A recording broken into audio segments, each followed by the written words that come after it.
环球大战线深入世界最前线，全球各地的观众朋友，大家好，我是叶思敏。先欢迎来宾前立委蔡正元蔡委员。思敏好，大家好。前国安会副秘书长杨永明老师。思敏好，各位朋友好。好，还有前成功级舰长黄镇辉舰长。主持人、各位观众，大家好。好，观众朋友，今天赶快来关注是中美之间的贸易战。预计在本周四，川习会就会正式的登场了。现在预先发生了哪一些事情？赶快带观众朋友立刻来看到，川普他这一回亚洲行正在进行当中，但是习近平已经祭出了许多招哦，用稀土来封喉打脸他的矿产协议。另外，美国财长在这个时候低头了，希望能够换回中国大陆买美国的大豆来续命，怎么回事？今天节目我们都会一起的来做解读。今天开场的3个火线话题会请来宾来帮我们做解读的。第一个事情就是川普的亚洲行现在被解读啊，是不是投降行呢？因为现在美国已经说了会对大陆这个暂缓100%课征的高关税。但是换取的就是中国之后可以来延后封锁美国的稀土1年的时间，大家就在看说这个是中美之间的双赢，还是美国的战略投降呢？今天我们会做解读。第二件事情，为了要在稀土方面去中国化，川普现在急拉着许多的国家，不管是从澳洲到东协国家这3国，泰国、马来西亚、柬埔寨一起来组织一个全新的阵营来做这个稀土，希望能够去中化。但是真的这样子做就可以逼中国让步吗？那么稀土战，美国到底打不打得过中国？今天也会一起的来做解读。第3件事情是，中国手中的关键筹码还有不买美国的大豆，但在此刻，美国财长自曝他就是大豆的农民，求中国可以放一马吧。从制裁中国，我们看到美国的态度已经开始求中国了，到底是不是大豆也被掐住了美国的命脉呢？今天都会一起的来做关注。好，最新消息赶快来看到的是，川普现在在亚洲行哦，结束了马来西亚之后，我们要来看到他现在目前呢还没有抵达北京，但是中国大陆的稀土战打得如火如荼，甚至让美方可以说是乱了手脚。我们来看到这一次这个贝森特的一个最新谈话。美国财长说，确实现在第5轮的美中的这个经贸谈判，双方其实进行的，他是形容谈得很好哦，并且说有一些实质性的框架协议了。美国不会对大陆加征100%的关税，换取的是中国在稀土上面的让步，并且恢复。他说了，大豆上也会来正式的恢复采购，听起来是双赢，但是有人解读这个是不是美国被迫低头呢？原因是稀土还是美国科技跟国防的一个重要命脉。从美国的 F-35战机到它的这个导弹、导航的晶片，到 AI 伺服器，甚至是电动车，都需要稀土哦。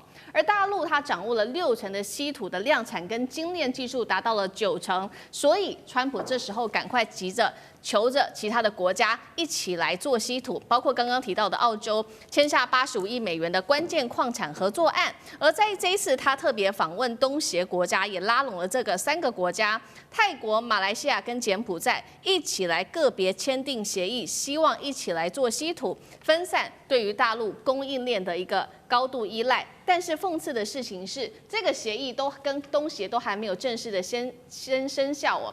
贝森特已经正式的宣布了，美国不会考虑提高关税，为的就是换取大陆的稀土出口管制哦。所以，我们这一个节目一开始要来特别请教杨老师怎么看了川普这一次的亚洲行，究竟是贸易谈判还是一个外交上面的投降？美中到底在这一次双方谈判上有没有达成一些比较实质的成果？杨老师怎么看？相当实质啊，因为很具体嘛，但是不是任何川普所说的一次性解决，没有。我的解读就是双方打延长赛了。那打延长赛，讲句实在话，其实对谁比较有利？我认为当然对中国大陆比较有利。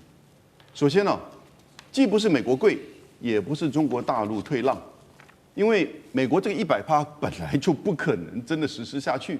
4月份的时候，他就曾经威胁到145到245，后来1个月之内他就降，因为会打到他自己的经济。所以当10月9号中国大陆提出稀土管制的时候，川普一度威胁我要额外加100%，不到1天他就塌口。对，因为他知道他做不到，可是他要把它加上去。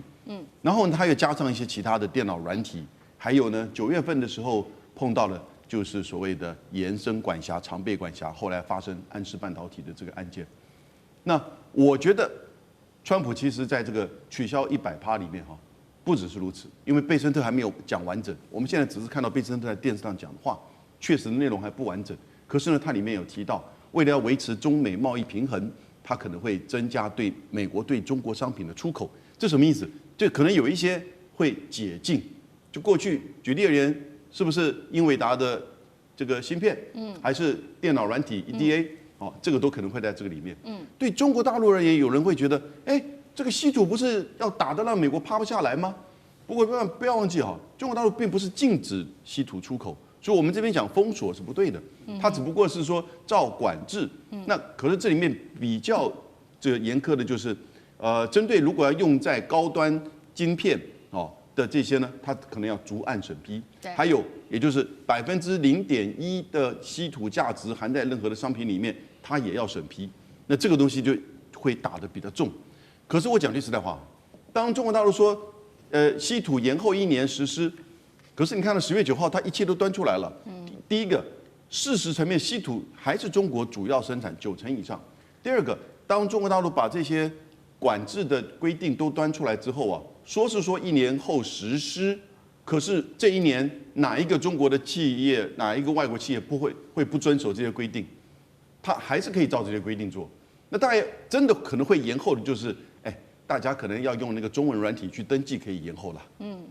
所以我是觉得在这个时间点呢，其实是中国反而是用稀土呢换来了延长赛的这个空间跟时间，也就是什么，让中国在技术突破啊，或在电脑软体的发展啊，在这些层面呢，它更有这个时间去因应。那美国如果从战略层面而言的话，美国就表示它已经没有筹码，是，也就是说，它要用退让的方式，谈出一个大家都知道它不可能做，但是呢，换得了1年，听起来好像是说得了1年，但是对美国而言，只不过是要面对更难的挑战，而中国后面它的筹码跟它的谈判的这个空间呢，会更大的。好，我们现在看到美国针对稀土现在退让哦，那等于说是换取了1年的空间。那也趁这个时候，川普携手其他的国家，不管是澳洲啊，或者是刚刚提到的东协3国，一起希望能够做稀土，这样就能够在稀土战拼过中国吗？委员又怎么看？这个不是拼不拼过中国的问题啊，因为美国第一个它没有提炼的产业链，也没有提炼的技术。你光挖矿，你是挖矿工人吗？还是稀土的产业？这2个差距太远了。比如说，美国最大的这些稀土矿的业者叫 MP Material， 它拥有美国最大的稀土矿，可是它经过美国国防部给他一大笔钱，它恢复施工了以后，结果挖出来的东西无法提炼，还是送到中国大陆去提炼。而且中国大陆还经常爱理不理的慢慢就排班吧。这个就是美国的窘境。你今天跟澳洲签约，或者跟马来西亚签约，问题他们通通没有提炼产业的技术跟产能，设备也没有。那些设备跟技术都是中国独门生意发展出来的。那你做不到这一点，你要所谓替代中国，这个叫缘木求鱼。不过这次的谈判还没有完整的揭露在外界。对，在前面刚开始的时候，美国提到了说2个世界最具影响力的国家，哇，美国终于承认中国是跟他一样是世界上最具影响力的国家。再来，他说双方面应该平等以及相互尊重。我老天，我第一次听到说美国人啊会用平等对待人家，第一次听到美国人说要尊重人家。在美国里面，对其他国家只有上对下，强对弱，从来没有什么平不平等以及尊不尊重。尊重就是凡事先商量，平等就是不把你看得比我差。那现在2国这种态度摆出来的话，美国在态度上相当温和，不过在实质让步上面，因为还没有公布完整的内容，我们很难据下判断。这句话怎么说？中国本来是因应它的很多乱七八糟的管制，才推出稀土管制。现在延后1年实施。虽然刚才有杨教授讲的什么0.1%了，那依照这个语义，也要1年以后才实施。那换到什么？没换到什么而且我还要买大豆，以免这个贝森特这个大豆农民会失业。所以中国让步买大豆同时让步延缓实施这个稀土的出口管制，然后换到的只是美国后来加上来这100%的关税，这没做到什么啊？没换到什么啊？哦，这个是中国看起来表面上，也许它还有别的东西，但至少从贝森特以及所发布出来的这么一个框架，中国是让步的。那为什么要让步？不知道，我们可能要等几天再看得出来说，美国有没有在其他的管制方面啊、制裁取消啊等等。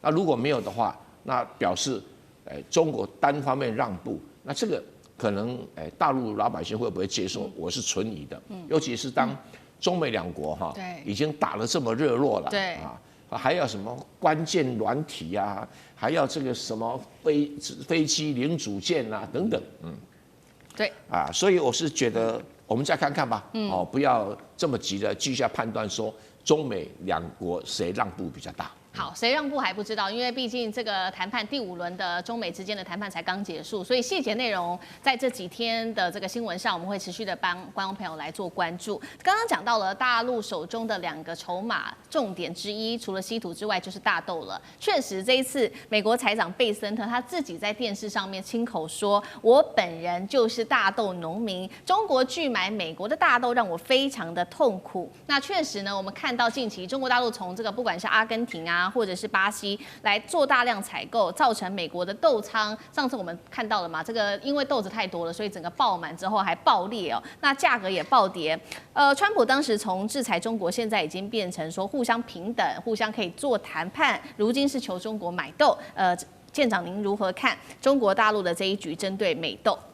首先要知道，这个大豆不是说我现在开始买我就能够补足去年的那个分量。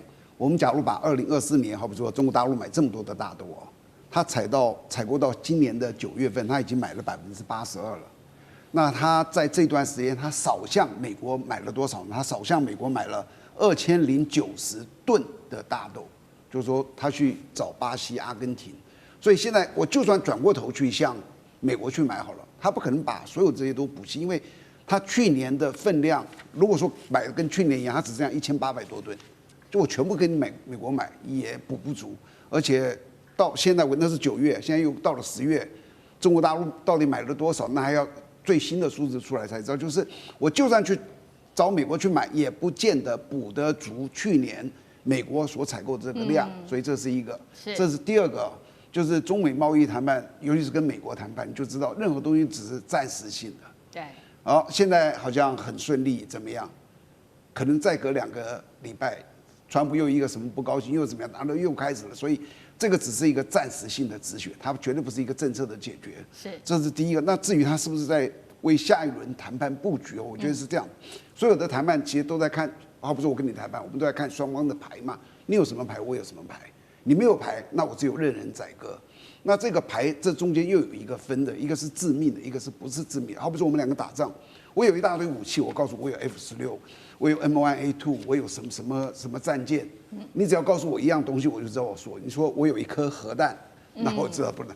有些东西是致命的，有些东西是让你觉得难受的。对。那整个我看中美双方现在所有施出的这个牌，像大豆，它只会让美国难受而已，它不会致命。但是有一样东西是致命的，那个就是叫稀土。稀土只要中国卡死，美国是过不下去的。它不可能10年的军工哦，就是说停摆。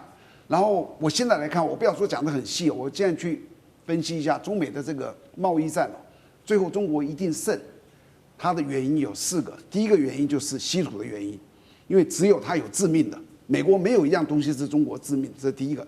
第二个，美国是一个分裂的国家，中国是一个团结的国家，而且美国的分裂不是说民主跟共和2党分裂，是它政府里面就有一个叫做什么建制的一个政府。那个建制的政府现在在跟川普政府是在作对的哦。那第3个就是一个是兼职的，一个是业余，一个是职业。中国所有谈判的都是这个职业的，美国都是。你看像贝森特原来在干嘛？他是业余的。第4个就是哦，中国因为它的体制的问题，所有的官员都是一个很长远的战略规划。可是美国只看这几年，川普就看他这3年，他不会看很远。所以就这4个原因，中国拉长看，他一定会赢。好，谢谢舰长。那我们休息一下，马上回来。地缘政治、美中之争、战略价值、强权崛起、小国生存，现在与未来洞悉事件走向，掌